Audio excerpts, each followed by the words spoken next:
You could just get wasted again. Yeah.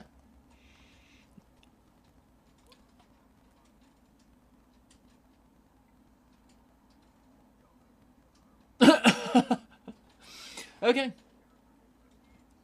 Oh no. Okay. What is it with relationships that you gotta meet the needs of another living person? Dear God.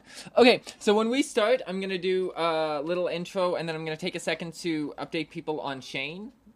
So what I have is about 2.5 minutes that you're going to listen to me talk before I actually introduce you, which is going to seem like an eternity to both of us.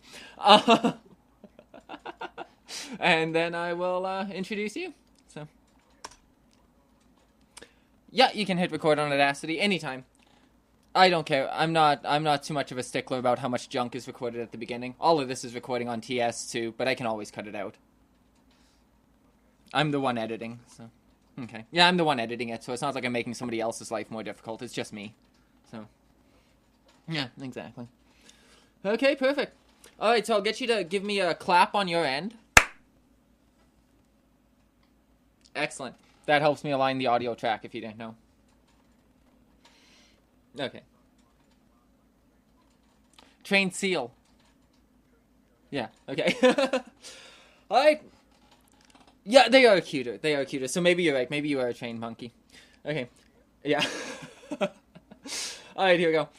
Alright, welcome to the Total Stickcast. My name's Paul Johnson. I'm a freelance writer, author, vlogger, creator of the Total Stick Show, and all kinds of other things. You can head on over to everythingpaul.net to get an eyeful of all of that. And before we get started this week, I'd like to take a moment to say that I have seen Mr. Shane Hoopfer recently. And as many of you probably know, he had a very serious operation at the end of August, and he's kind of been missing in action ever since. Needless to say, things didn't go quite as planned with that. And he actually had some very serious complications. But with that said, it's totally very important to him that you guys know that he is coming back. It's just that recovery and rehab's going to be quite a long trail from where he's at right now.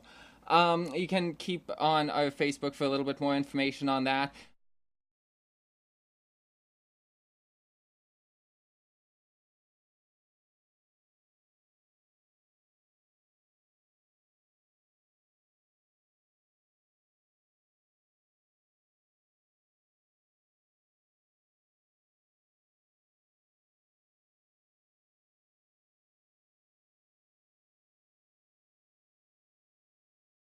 So, with all of that out of the way, I will now take a moment to say we have a very special guest with us this week. This guy used to be my boss, in fact. He's a man of many talents, and for God's sakes, he steals gold from the earth like he's some kind of Bond villain. And Jesus Christ, I want to know more about that. It's Ryan Blair! Hi, Ryan. Yay! Woo! Hey, how's it going, Paul? Good. All right. So you actually are a modern day gold, and I guess this is where my first question falls into place. What do you call what you do? Are you a gold panner? Are you a gold miner? What the fuck do you do? Well, gold miner would be. I mean, panning is just a part of it. So, but yeah, Okay. it'd be gold miner. Okay. See, I thought gold miner, if I was to say that, it sounded like you were like underground with equipment and all kinds of stuff. So, I don't know. When I imagine that you're out there panning Well, for there's gold, or there's go ahead. well, it's. I mean, there's a number of different kinds of mining. So the kind of gold mining I do is placer. It's called placer mining. Okay, I've never heard Underground that word.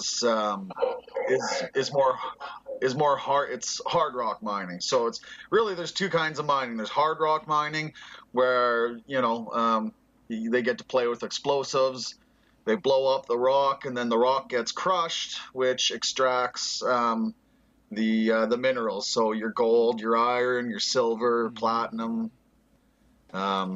Stuff like that. Whereas placer, it's surface stuff, so you just dig a hole, and then you run all the gravels through what's called a sluice plant, Okay.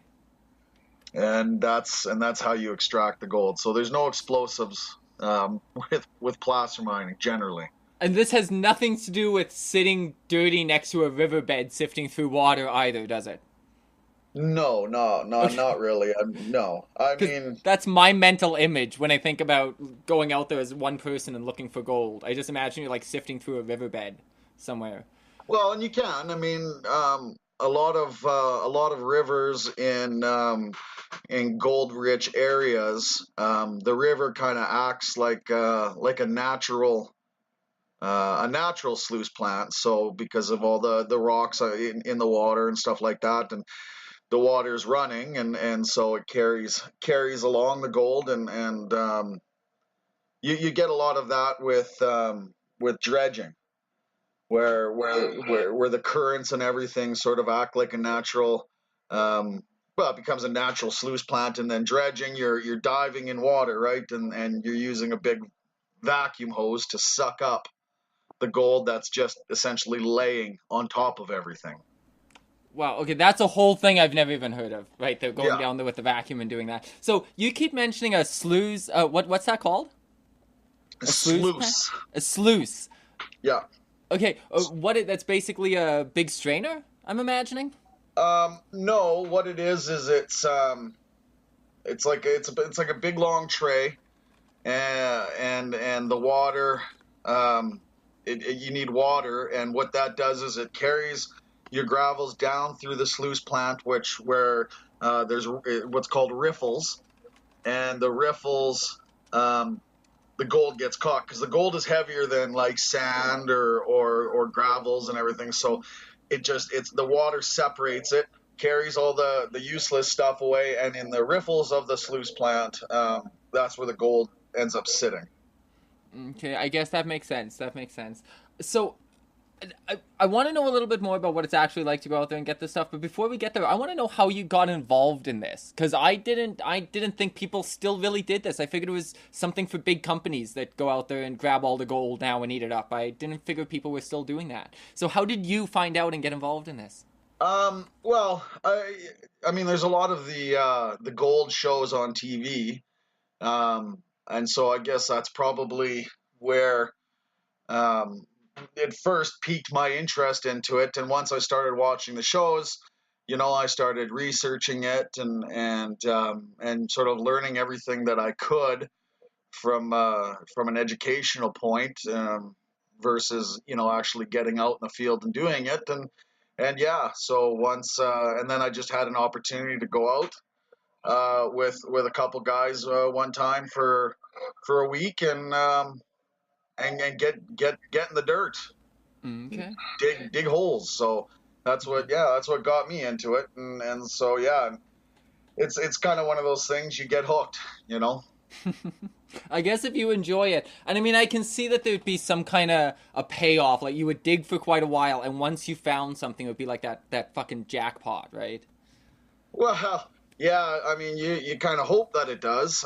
You hit that jackpot. Unfortunately, it's not as black and white as all that. I mean, a lot of times it's a lot of work, um, before you even get anywhere with it, right? Because depending on the ground, sometimes you're overburdened, so everything that sits, all the soil and gravels and rock and whatever else that sits on top. I mean, overburden could be a foot deep, or it could be 60 feet deep before you actually hit that pay layer. So, Yeah. And do you you know, know anything about these places when you like? I'm sure there's obviously places where people know there's gold or there's rumored to be gold or whatever, and then there's places where you just be starting out from scratch. But when you go out there, do you know that you're going to likely find something? You just don't know how much, or is it totally up for yes. grabs? Yeah, no, I mean, without like a lot of the bigger mines where they have, all the huge machinery and the excavators and the bulldozers and stuff like that. I mean, they they'll do test drilling. So core samples, which tells them how deep the overburden is, and then the samples will also have gold in them, and and it shows how much gold they can expect. But yeah, no, you definitely don't just go into someone's backyard and say, hey, I think there's gold here. You know that there's going to be gold, even And without digging. Like, I mean, and it's looking at satellite maps and the topography of the land. You get once you learn how to read the land and everything like that from where the gold comes off the mountains and however many tens of thousands of years ago, sort of deal. okay, so you wind up learning a lot about like topography and that kind of stuff. I think that's the right word. You end up learning a lot about how the Earth has come down to this point over the years and shifts of continents and stuff like that. I'm sure, eh? Yeah. Oh yeah. No, you definitely get. You definitely have to. You have to know about that stuff. Like, I mean, with the the big companies doing the core samples. I mean, it's a lot of guys they're spending maybe $150,000, $200,000 to do these core samples, right? Um, whereas I'm not at that point yet. So it's without the drill samples and everything, yeah, you definitely have to be able to look at the maps and read the land and see sort of Okay. what it's done over the years and where the best deposits of gold should be and stuff like that. So Okay. You've mentioned the big guys a couple times, but like, so are these large corporations that go out and it's just that they're sharing the data on this with normal people, or are these people that started out like you and have kind of grown into being their own little entity out there? Like, what is that? well, imagine. I mean, there's definitely people that have started with a shovel and a gold pan, Okay. and become something, right? I mean, back in the days of the gold rush in the Klondike and stuff like that. I mean, Yeah. that's really what it was: is guys with shovels and pickaxes, and you know, right. So that then they become the successful people. They grew and they passed the gold mining off to kids and grandkids and stuff like that. So and big companies. I mean, a lot of when I say big companies, like the big corporations and stuff are generally more into they're more into the hard rock mining than the placer, Okay. Well, right? that's So yeah. yeah. I was gonna say that's what I imagine. Yeah, because whenever they're talking about miners or anything like that going out with a big company, it's always underground. It always seems caves, this kind of stuff. That's the traditional mental image of all that. Well, a lot of times when you think of the underground stuff too, they're not actually they're not looking for gold in those situations. Those are generally they're looking for coal. Okay. Right? Hard rock mining. I mean, there is underground hard rock mines, but a lot of times hard rock mining is just like I say, they use a lot of explosives and they kind of just blow a hole in the ground and then it just ends up being a big crater sort of thing. Not the most environmentally friendly thing. Well, it's no, I mean any whether it's placer mining or hard rock mining, uh, they have to fix the land again. They have to backfill all their stuff, and it's called reclamation. And so that's a very big part of gold mining is, obviously the environmental impact. Right. So I mean, the governments and whoever else want to have as little negative impact on it. So yeah, no, reclamation is very big. And a lot of times you have to put up quite a big chunk of money for your reclamation bond. You know, Oh. if you're not going to do this, you're going to get fined heavy. You're going to lose your money, and yeah, there's a few people. There was actually a company recently that they didn't do their reclamation properly, and they buried garbage, old equipment, Oh cars, wow. right? And so yeah, they just covered over all the junk they didn't want to haul out, and so they were in court for about a year, and now they're not allowed to mine anymore. So because of that. Wow. It's good to hear that they're keeping up on that at least, though, because if you consider having all those people going out there and doing that with no repercussion, that would be a fucking disaster, though. That would be. Well, no, and that's the whole thing. I mean, when Mm. you come into these areas, like they're generally, they're not down the street from a Walmart, right? They're in the middle of Yeah. the bush, middle of a mountain range, and so they're natural habitat to the wildlife. The bears, wolves, deer, whatever else, right? And Mm. so they move out of the area. Obviously, the animals move out of the area while you're digging and with all the machines and whatever else, right? So, but when you're gone, they need to move back in, and so the government wants it to be, obviously, still a positive environment so that the animal wildlife can flourish and they're not just going to die off, right? Hmm. That's awesome. I'm glad to hear that, actually. So I guess that's part of my next question. Where do you even like? I mean, like I'm gathering, like you've mentioned a couple things that there are satellite imagery, this and the other thing. So I'm assuming it's not like the coveted secret that like you commented on the 1800s and the gold rush and all that. Like it's obviously not the coveted secret it once was, right? So where do you go and do this? Like, is this the middle of the Yukon or is this? Well, there's actually gold in most of the provinces, believe it or not. But yeah, I mean, there's the Yukon and Alaska are popular areas for gold mining, but there's also a number of places in BC, from the middle to the north to the south, right? I mean, Really? I go out. I've been going out to. It's about an hour north of Revelstoke, Mm-hmm. right? And so it's in the middle of the bush. Okay. Okay. Yeah, I'd imagine, like you said, it's not down the street from a Walmart or anything. No, it's got to be in the middle of nowhere. Otherwise, everybody would be doing it, right? Well, yeah, and I mean, at the end of the day, too, most people that do it fail.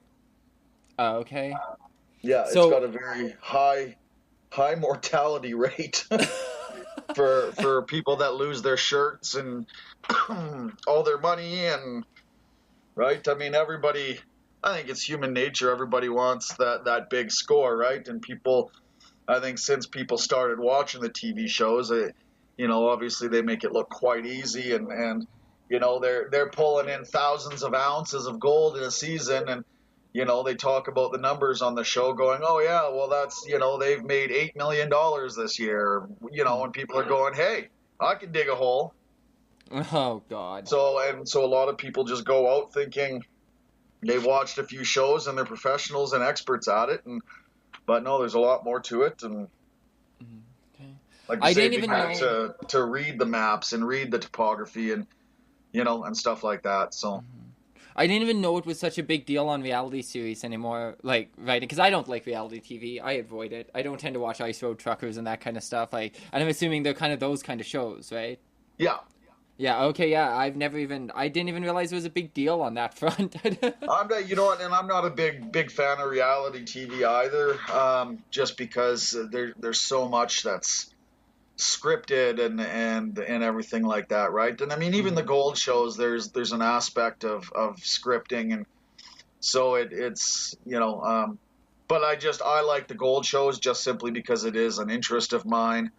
And you do pick up little things here and there for learning and stuff off these shows as well, right? So it's educational and entertaining, I guess, on a few different levels. Hmm. Okay, interesting. So you think most people fail because they just go in there with too big of hopes, and when they don't cash out big in the first year, they kind of give up and walk away? It's just a lack of endurance, kind of? Or are these people that are putting in too much money up front? What do you think's driving most people out of this? That are suffering so bad, Um, that are dying so I, quick? I think there's a number of reasons, really. I mean, gold mining is absolutely a huge money pit.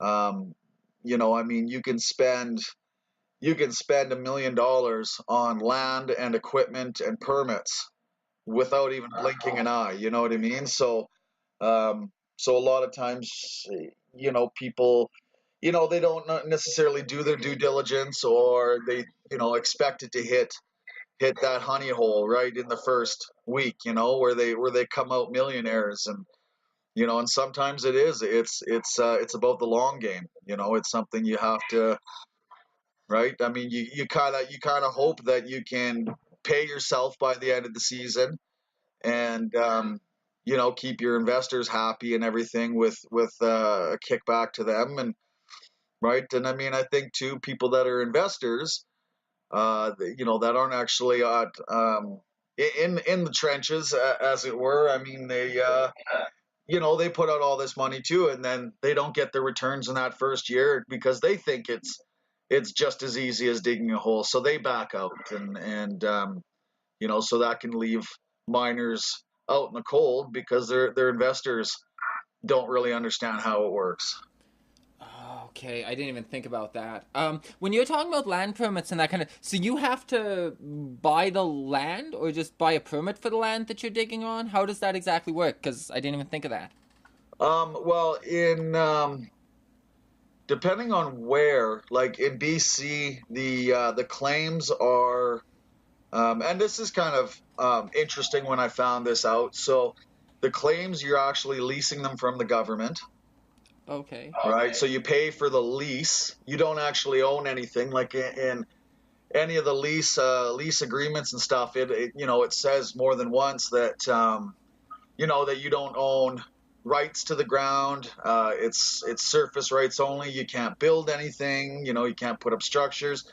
You can't use the area for recreation. Things like that. But so why the government does it is like I say, is kind of interesting. Is they lease the ground, and so let's say you get a 1 year lease.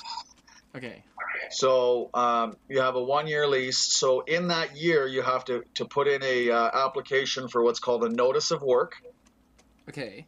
And that's your permit and stuff, and that's where you put up your reclamation bonds and stuff like that.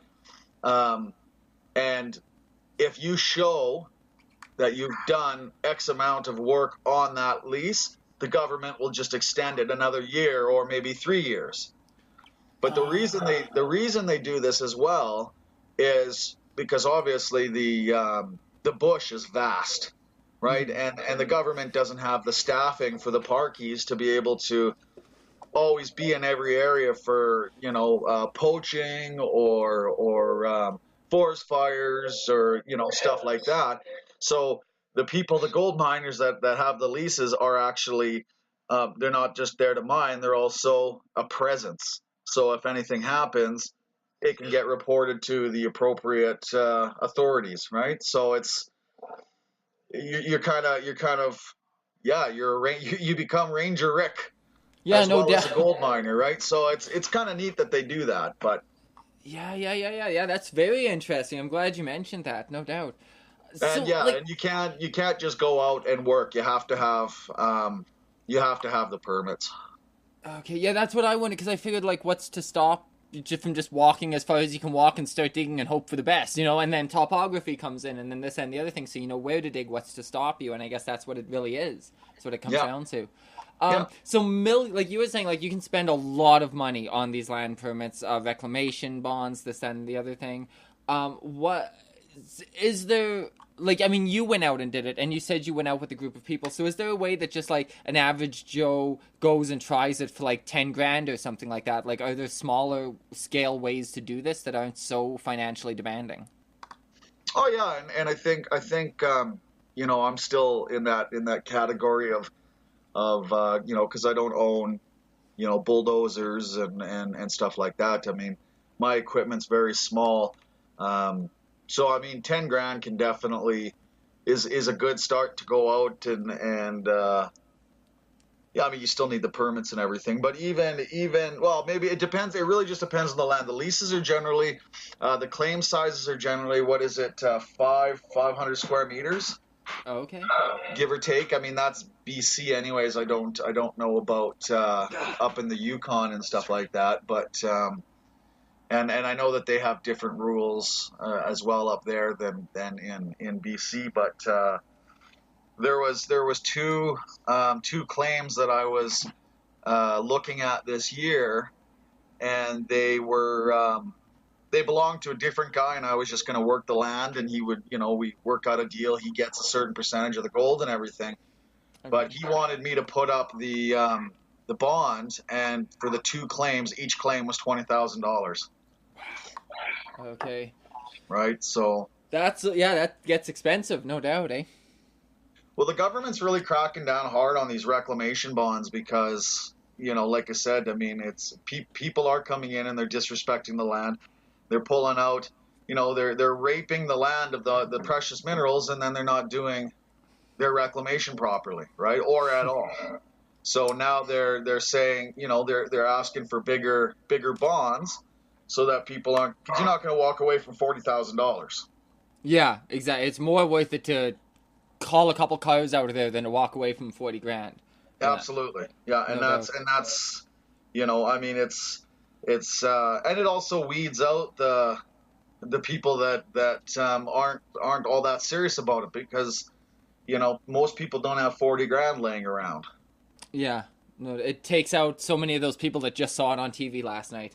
And yeah, and that's exactly it. I mean, there's tons of what we call weekend warriors, Mm. that like I say, they watch a few shows, and they go and they buy, a metal detector and a gold pan, and they think they're going to be rich by the end of the weekend, and they end up just, I mean, there's even out in where I was, like, driving up to the claim through the bush and everything. There's you see little areas where people have had a campfire, and they've been out there just digging holes and what have you, and they've left bags of garbages, beer cans, and so they're just making a mess of everything. Mm. Is illegally mining like that? Is that an issue? Like, is there a lot of illegal mining that goes on because people can't afford those permits and stuff like that? No, I don't think so. I mean, Okay. it's guys that have the big equipment aren't going to do it illegally.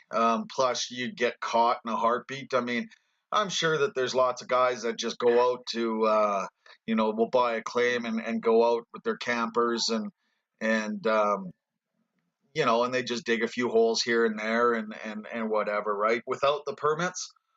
But because a lot of the times guys just buy these leases to have like a summer property, essentially, Hmm. right? You can go out, bring your camper, and camp for the weekend, right? I mean, Really? but if the lease is only, like I say, if it's a year lease and you haven't put in for a permit to do any work on the property, you lose it, and then it just goes back into the pool and goes up for sale.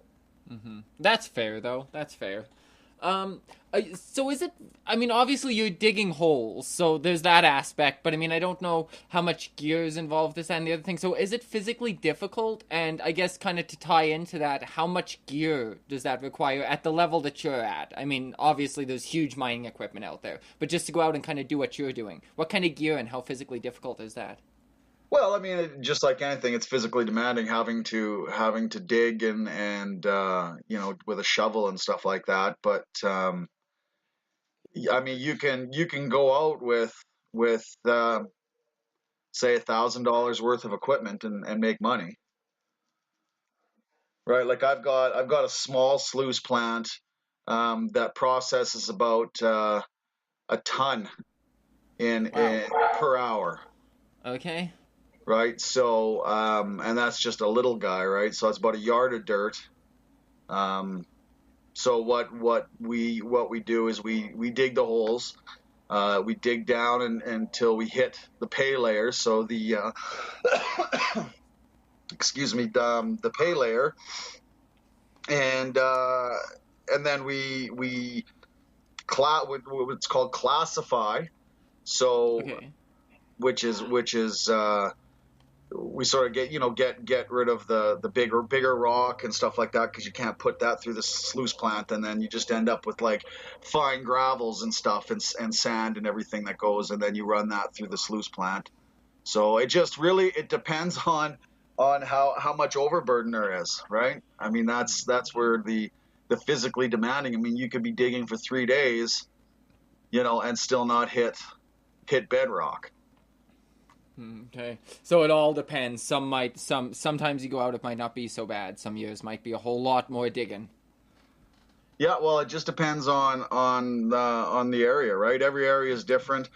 Um, I was looking at a claim this year to buy, and I ended up talking to a gentleman by the name of Ray Brosick, who's one of the big players out in the area, and he actually he's getting out of the the gold mining part of it now, and he's building sluice plants. Oh. Yeah. So Okay.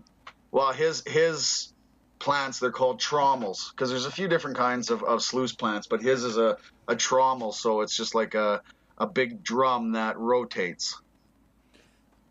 Okay. So what does a sluice plant, like you said, there's several different kinds. So I mean, like, what's the one you use? You said that can do a ton an hour. So I mean, I Yeah. guess kind of what I was imagining earlier. You mentioned the ridges and stuff like that. So in my head, it was kind of a contained washboard, almost. Is that Yeah, way I out mean, there?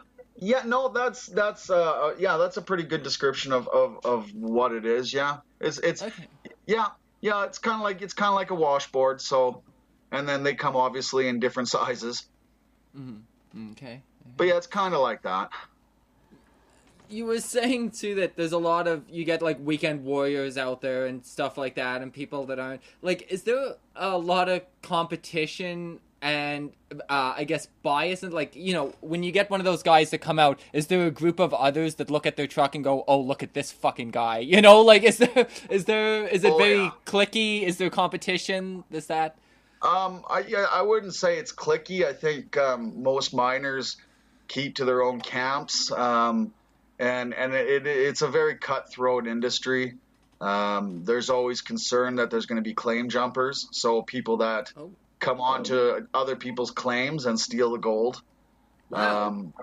Like the first time I went out last year was the first. So when I first started actually getting into it, um, we went out and we ended up getting chased by 4 trucks Jesus.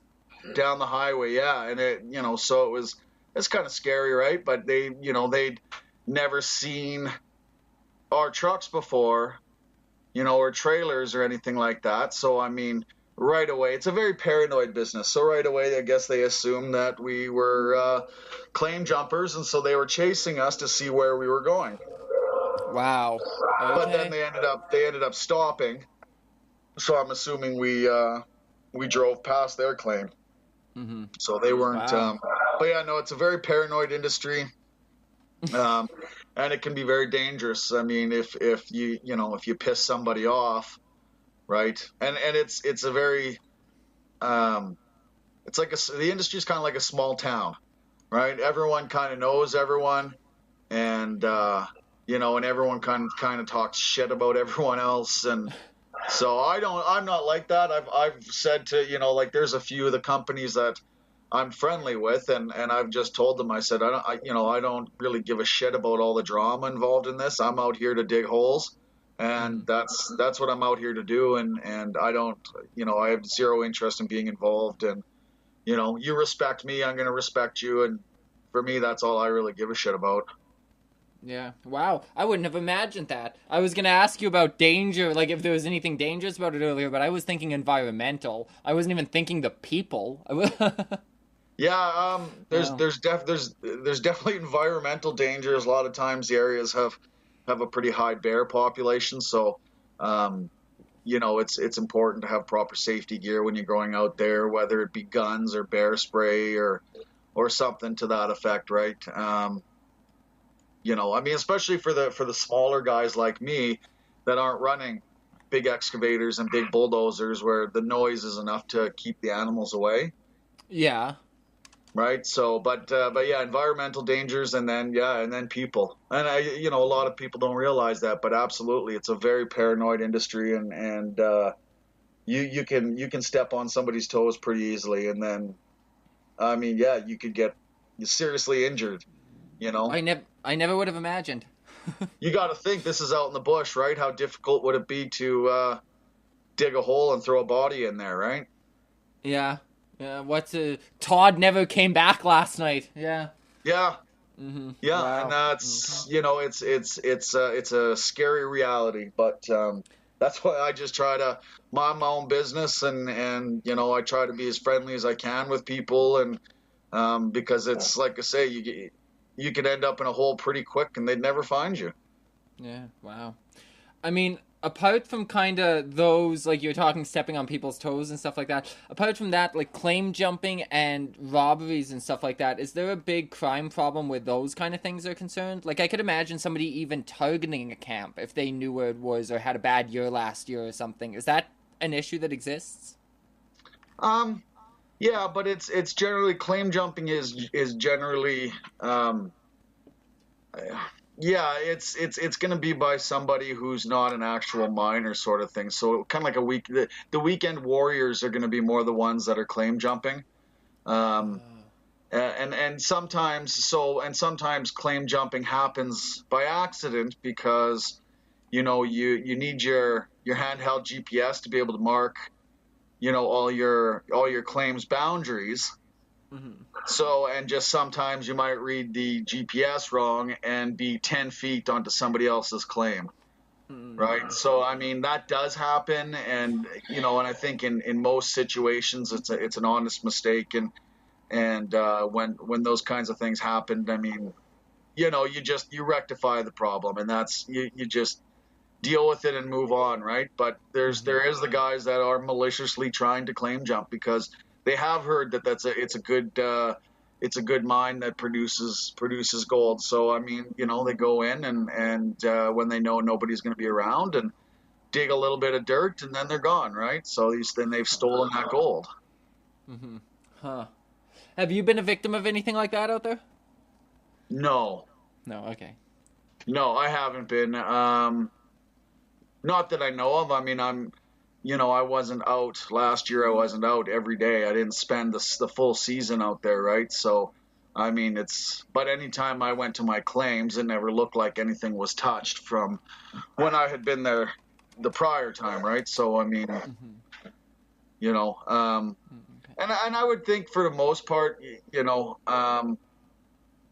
probably going to have more issues with claim jumping up in sort of more gold rich areas, like up Okay. in Alaska and the Yukon and stuff, where guys are pulling out millions of dollars a year in gold. Mm-hmm. Okay. Is it substantially, and I would assume it would be, is it substantially more expensive to get a claim up in an area like that than it would be just buttfuck nowhere BC kind of deal? Like, Yeah, well, it depends, because it really depends. Like there was a few operations up in the Yukon that I was looking at this year at the beginning of the season, and there was a couple turnkey operations. So you got your claims, and then you got all your equipment was there, and generally like a few buildings like a gold shack and a sleeping quarters, a kitchen sort of area. They're around 300 grand. okay, Right, wow. and so which really isn't that bad of a price when you consider everything you're getting. But no, the price will vary based on how much gold the claim produces. So they base it by yard, so or by ton. So if they're saying that you're going to pull out $50 a ton or $90 a ton, right, worth of gold sort of thing, then, and if you have drill reports and if people have done drill reports and stuff like that, it makes the land more valuable because it's obviously you're getting a more accurate idea of how much gold is actually on the property. So, yeah, the price will vary from area to area, claim to claim, the pureness of the gold, stuff like Oh. that. So, yeah, there's a few factors. Okay, so you can pull gold out of the ground that's kind of like, you look at it and you go, like, this is, for lack of a better word, junk gold. Like, there's different... Because I kind of figured when you were getting it out of the ground, it was all going to be the same purity. But that's not the case. Well, yeah, no, there's different purity of the gold. Like, a lot of times, I think average is about 92% pure, something like that. Okay. And Right? otherwise, it's just And mixed with other minerals? yeah, Okay. yeah. So, and I mean that also sort of changes the value of the property as well, because if there's like silver's not really worth anything. So, Yeah. but there's like platinum and iridium and cobalt, copper, right? So I mean, in all all the placer mining and hard rock mining, I mean, most times there's still all these other minerals that are valuable that are present, but a lot of guys don't. A lot of guys don't worry about that stuff because they're not mining for, platinum, or they're not mining for silver. They're mining for gold. Okay. Are people out there mining for platinum? Like other people, like is that a thing or? Oh yeah, if it's mineable, there's people mining it somewhere in the world. Okay. Well, yeah, I mean, apart from No, companies, like I wonder absolutely. if there was a hobby trade for platinum, kind of. That's a good question. I really couldn't answer that. It's a it's a different process. I think a lot of the like platinum miners are going to be hard rock mines. Oh, okay. So and I don't think that there's going to be a lot of weekend hobbyists that are doing hard rock because again, you're using explosives and well, I mean you can do it on a small scale too, just with mining picks, pickaxes and stuff like that. So I mean you can go and just start cracking boulders off and cracking rocks off, and then there's little rock crushers that'll crush all the rock up and then you can separate all the materials and stuff like that. So I mean, there might be weekend warriors for that too. I'm not 100% sure. But gold is definitely the way in the door for mining if you're gonna mine something as a normal person.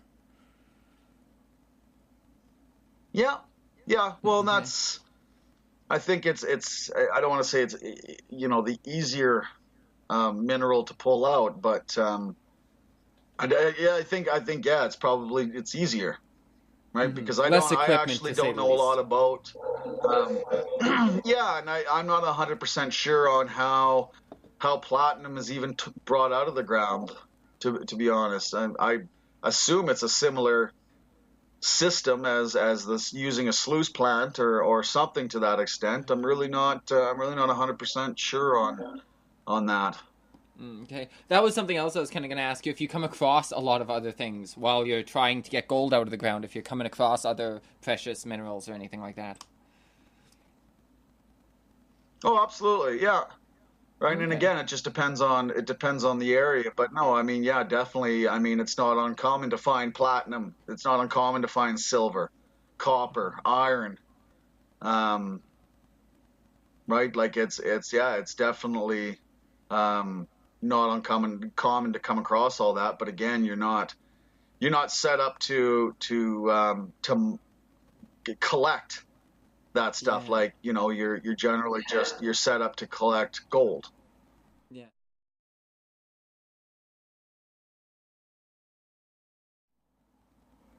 Oh, I was gonna say, is there a permitting aspect to that? Like, if you were to come across a large deposit of something else, would you be affected by the permits you bought to go in there in the first place if you tried to pull that out? Nope. Okay. No, because the permits and then the lease on the claim give you the surface mineral rights. So if you have the equipment and everything, and you want to get gold and silver, well, then that's fine. Okay. Okay. So you go in there, you get the gold out of the ground. Then I guess what do you do with it? You sell it, obviously, but is that part of kind of the package up there, or is that something you got to come back and find a way to do? What's that process like? Well, there's a lot of different gold buyers, right? So basically, you're pulling the gold out, and then and you clean it and everything like that, and then it needs to get melted. Okay. So, because like when I talk about the purity of the gold, so you're going to get things like silver and copper mixed in with the gold, right? So what you got to do is it all gets melted Okay. in in like a crucible or something, and then that separates, and then it gets poured into a mold, cools down, and then that separates the minerals, and then the rest of the stuff you just kind of you crack it off with a little hammer, and then you've got yourself a big gold bar, and then yeah, and then you take it to a gold buyer. Oh wow. Okay, so you'd hire. I'm assuming at least at a lower level that you're not a corporation out there doing this. You'd hire another company to do that, probably all that processing, right? Nope. No, Really? I melt my own gold. No, yeah, I process all my own stuff, and and then I sell the bars. Okay. Wow. What's is that an expensive process to go through? Because as you were describing all that, I figured like, wow, you're gonna have to get a lot of gold out of the ground on one of these to actually make it out of that with a profit when you're done refining it and everything. Is it Well, an expensive process? no, not at all. It's just Oh, it's a little oven. It's cost I think the one I use it cost me $600 for it, okay. right? And then it heats up to I don't know 1,000,000 degrees or something, right? But it's just yeah, and it's connected to propane tanks, right? So it heats up the gold and turns into molten gold, and then you pull that out of the crucible and you pour it into the mold, right? Your little Okay. square. So and the molds are different sizes. So if you want to pour like a 2 ounce brick or a 20 ounce brick, right? They vary in size.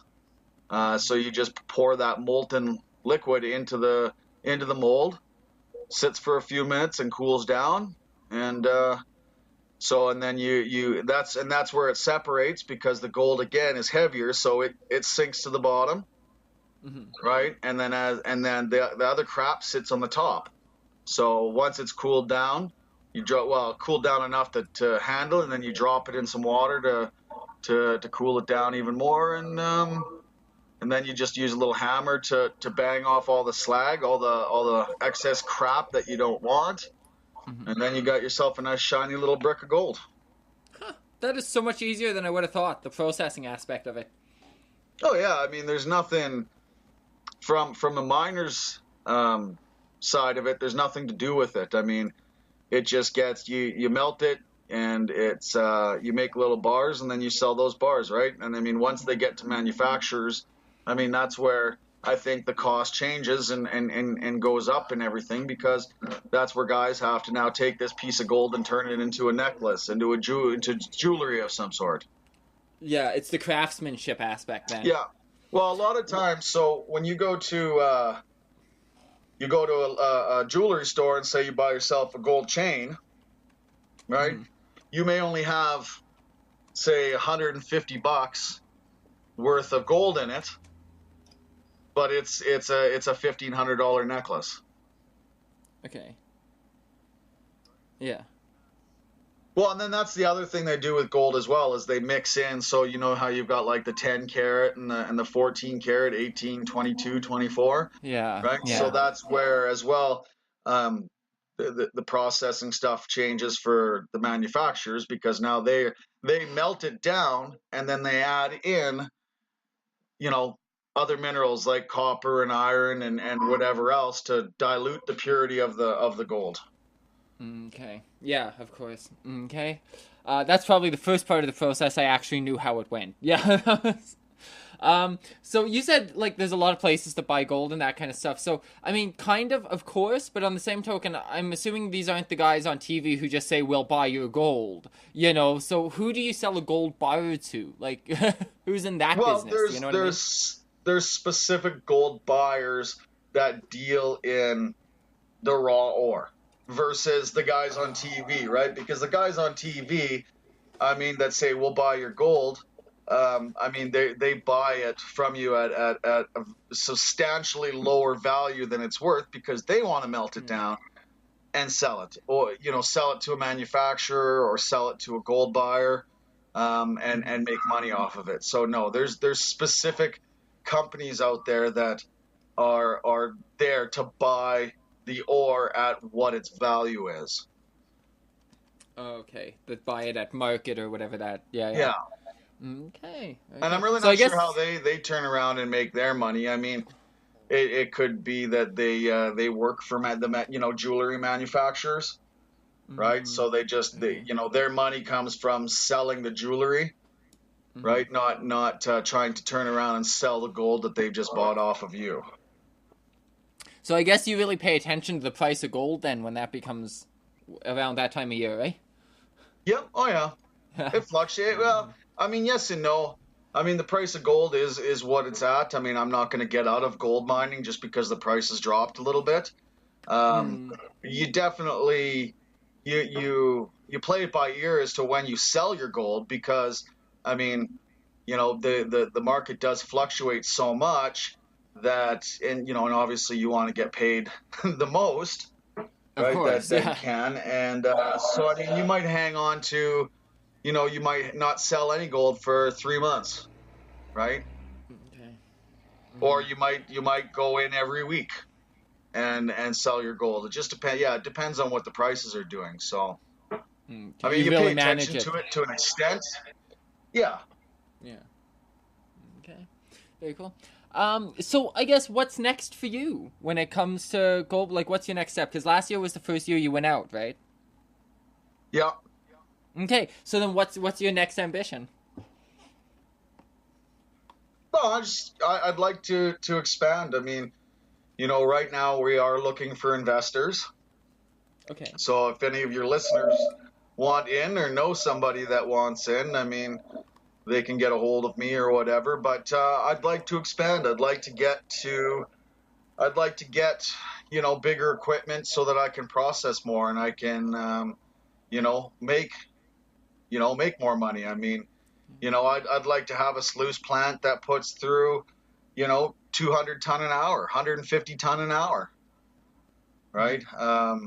Because that's where you can really start making, really start making your money. Right now I make money to live. I make good money off of it, right? But I mean, it's I was in landscaping for 20 years, and that did a number on my body, and I don't really want to keep digging holes the rest of my life. I want to sit in a machine and let the machine do all the work. You know what I mean? So it's always just about growing and expanding.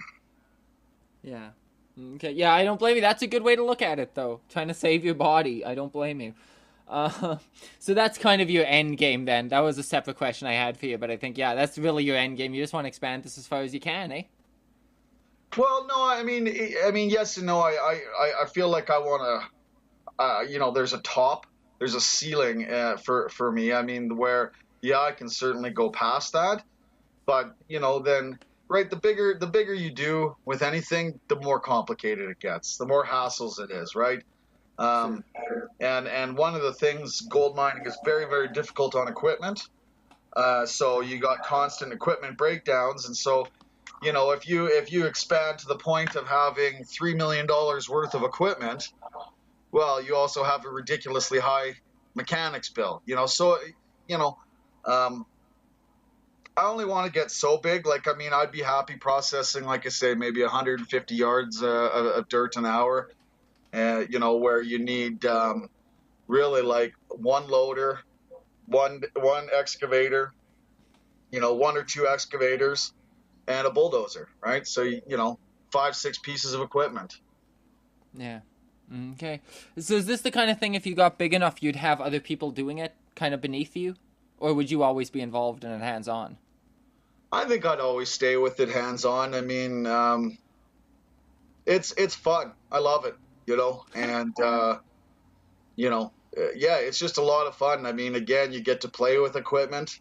So I'm a big kid, right? So you get to play with the big Tonka toys and play in the mud and stuff like that. So I think, I mean, I'm only 40 years old, right? So I mean, I'd still be involved in it for quite a while. I think. I mean, maybe as I get older, it's also really a big part of it too. Is it's also about building a team that you can count on, right? Okay. Because you got to find employees that especially your foremen and stuff. They have to have the same passion for it, the same knowledge that I have for being able to read the land and to get the maximum extraction out of there, right? Because if you don't know what you're doing, you can lose if the sluice plant isn't dialed in properly. You could just be washing gold right out the box, Oh, right? So that has to be yeah. set up properly. Um, Digging in the ground, you want to make sure you're digging as deep as the entire pay layer goes, and not leave half of it behind. So it's about having the right staff. So, and I mean, at times that can take years to train the right people, Yeah, right? no doubt. And again, being a very paranoid industry, and everything, you also got to think that you don't want to be you don't want to have employees that are stealing the gold from you. Of course. I bet that's a big issue out there too, eh? No, I mean, I'm sure it happens. I mean, any industry, right? You're gonna have Right. employee theft, right? Mm-hmm. But I think for the most part, like I say, people are aware, right? Like, this is straight money. Like, you when you got that gold in your hand, that's as good as cash, Yeah. right? So I mean, it's gonna be a little bit more tempting than stealing a chocolate bar from the gas station you work at. You know what I mean? So I think it's just you have the right people, and you figure out pretty quick who the right people are. Okay. Yeah. I And mean, then of you course you'd can never have. be 100% sure. I mean, you know, um, yeah, you can never be 100% sure about somebody, but you definitely have to have a bit of a sixth sense when it comes to people because, like I said, I mean, that's money in hand that's just sitting right there, you know. Hmm. And of course, over years, you'd have people around you, like you say, that you know you can trust. Yeah. Hmm. And So, trust is a big thing too, because even more uh, to just the gold being stolen, you also want to have staff that are respecting the equipment. Making sure that the oil is topped up, making sure all the hydraulic lines are tight.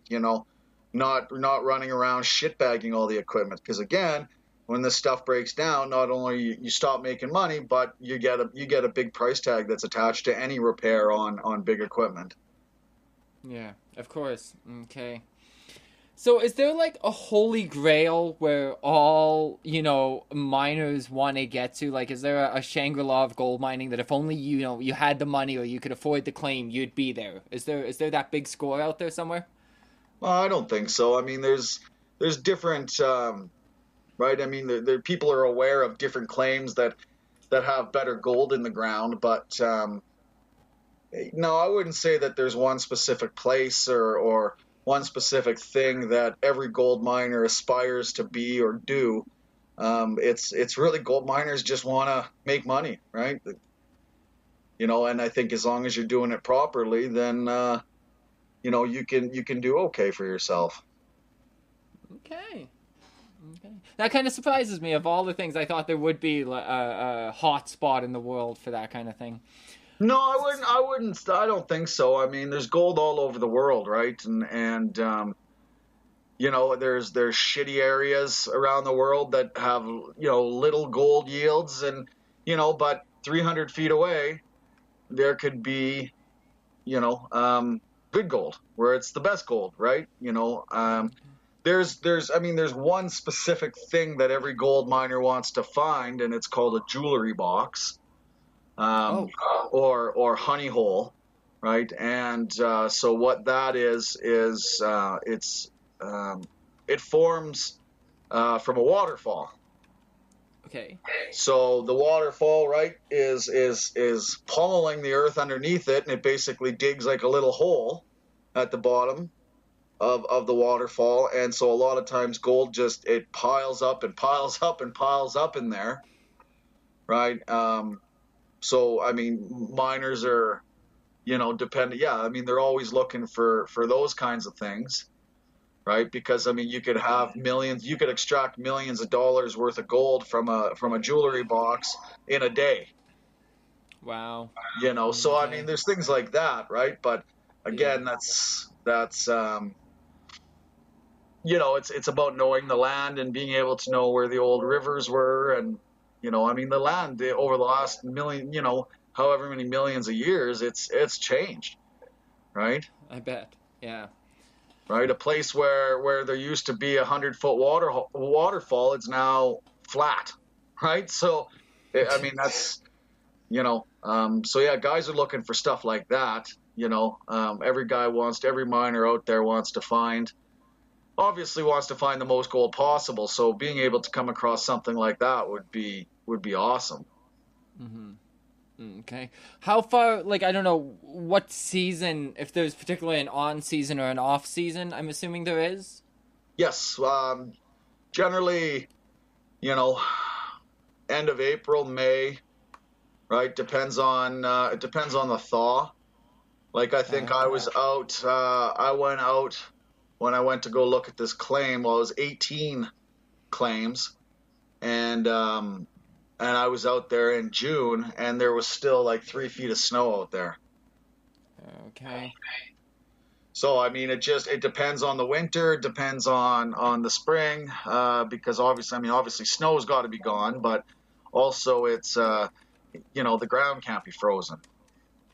Yeah, and of course the ground stays frozen for a long time after snow's gone.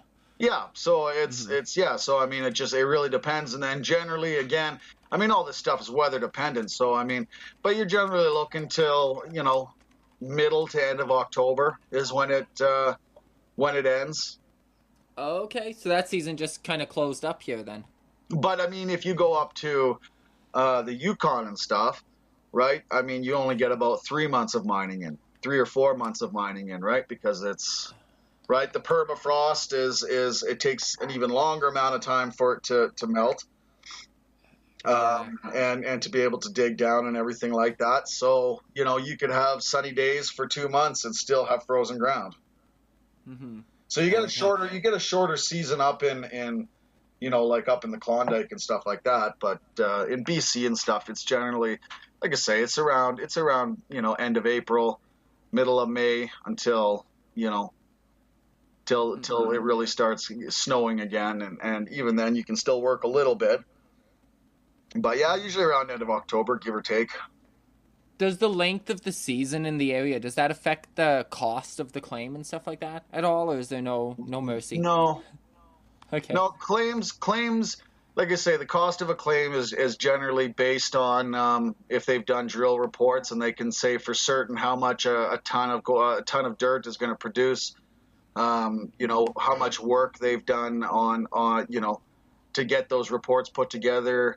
Um, and sometimes it's even without drill reports, they can say, well, this claim is just down the stream, down the river from this claim where you know, they pulled 5,000 ounces out last year, right? So sometimes it's there's no set price like of or even set formula as to what something's worth.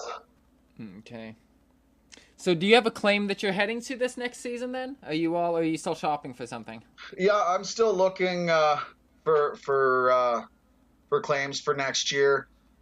This season was kind of a bust for me because I broke my ankle, and then so I couldn't really do a hell of a lot this year, and then now I just broke my ribs. So Yeah, you it's been a rough year for that, but yeah, no. So and like I say, we're looking for investors so that we can hopefully get a bigger claim and with more equipment and stuff. So yeah, no, we're still shopping around. Okay. Okay. Well, I guess, well, you had mentioned looking for investors, and if we have any listeners and stuff like that, should anybody out there be looking to invest in a gold mining operation, you're going to say this so much better than I am, how would they go ahead and get a hold of you? They can email me, right? Okay. Do you want to let us know what that email is? Yeah, you can. My email is rsblair blair at live.ca. All Okay. right. So if Perfect. anybody, and even if anybody has any questions, or if people want to start up their own sort of thing and get involved with it, I'm definitely always willing to talk to people and point people in the right direction. You're not going to find a lot of miners like that, but for me, it's there's a lot of gold left in the world. So having another 100 miners start up doesn't bother me in the least. I think I love the industry. I love gold. I think it's a lot of fun. And if other people have a dream to do it, then I support that 100% because far too often I think in life, people have dreams that they're unable to follow because life happens. You Mm-hmm. know, I was interested in this gold stuff for a lot of years, but I was married, and it just wasn't something that I was able to pursue it in my marriage. Right. So, like I say, life happens. But now that I'm not married anymore, I get to start living my life a little bit more. And this was one of the dreams I wanted to follow. So it's like I said, if anybody wants to follow a dream, I'm all about it, because it's life's too short to not. I agree. I'm really glad you said that. That was a great way to put that. And that's almost the perfect words to leave people with, which was my next question. Is there anything you'd want to leave people with who are getting into this? But I don't. That was beautifully said. Did I bring a tear to your eye? You brought a tear to my eye, man. So, I mean, I don't know if there's anything else you'd like to leave people with. I think that's great advice for anything, though. That factors into a lot of things. Go write a book. Absolutely. Go do whatever you've always wanted to do. Life is too short. That's awesome that you said that. It absolutely is. I mean, anybody that's, I think, and it's not just with gold mining, but I think anybody that wants to follow a dream, get into business for themselves, invest in anything, the best thing I can say is do your due diligence. Right? Do your research properly. I mean, no matter how smart you think you are, you're not. Right? And it's, there's always something to learn. And, especially with gold mining, I mean, there's a lot of hidden costs. There's a lot of costs involved. And then there's just a lot of ins and outs on how to do it. So, I mean, yeah, definitely do your research. And make sure you're giving yourself the tools you need to succeed. Right? Okay. Awesome. Well, this has been very informative to me, because I, for one, did not realize that this was really a major thing anymore, at least not for normal people to go out and do. I mean, not to call you normal, I don't want to offend you or anything. I just, not to be a corporation going out there with machines to do it. I mean... Yeah, no, I would say there's probably, like I said, corporations and stuff, they're doing a lot of the hard rock mining. Placer mining, I think, for the most part, is still just, average everyday people, that start a mining company, that, they're not worth hundreds of billions of dollars doing it. I mean, they start out with, guys that start out with a shovel, right? Or whatever. And there's a lot of these placer mining operations that have been handed down, right? So people are second, third, fourth generation miners. Okay. Do you find a lot of people out there, this is kind of backtracking from my initial, I was about to get us out of here for the show, but do you find a lot of people out there who are, like, they can legitimately say that their great-grandparents or whatever were part of the gold rush? Do you see a lot of that lineage? Yep. Oh, yeah. Okay. Yeah, no, definitely. Very cool, very cool. Okay, well, I think I'm just about out of questions for you. Okay. Like I said, I feel like I learned a lot more about gold than I knew about an hour ago, give or take. Maybe next year I'll have you come out to the claim for a weekend, make a camping weekend out of it, and you can come learn even more. Go get dirty and find some gold. There you go. Yeah. So if you have any questions for Ryan, you can hit him up at that email address, or you can send them to our Twitter at Total Stick Show, or Facebook. You can find us the same way at Total Stick Show.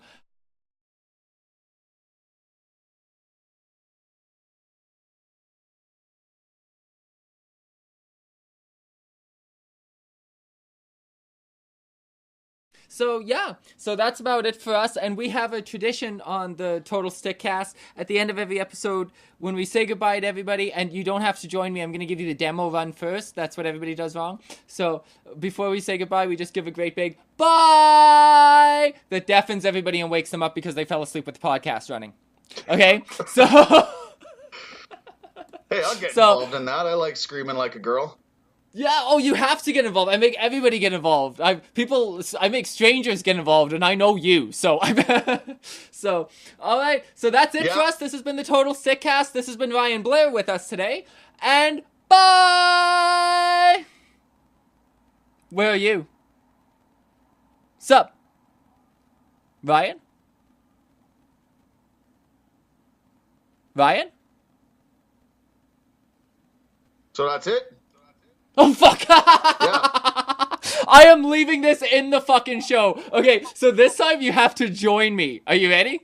Yeah, you were cutting out, so... Oh, was I? Okay, because I couldn't hear you on that last one. Okay. All right. Let's try Oh, it again. Okay. Bye! No, that's hilarious. I couldn't hear you at all. Yeah, you just keep cutting out. I don't know why. I don't know. Oh, okay.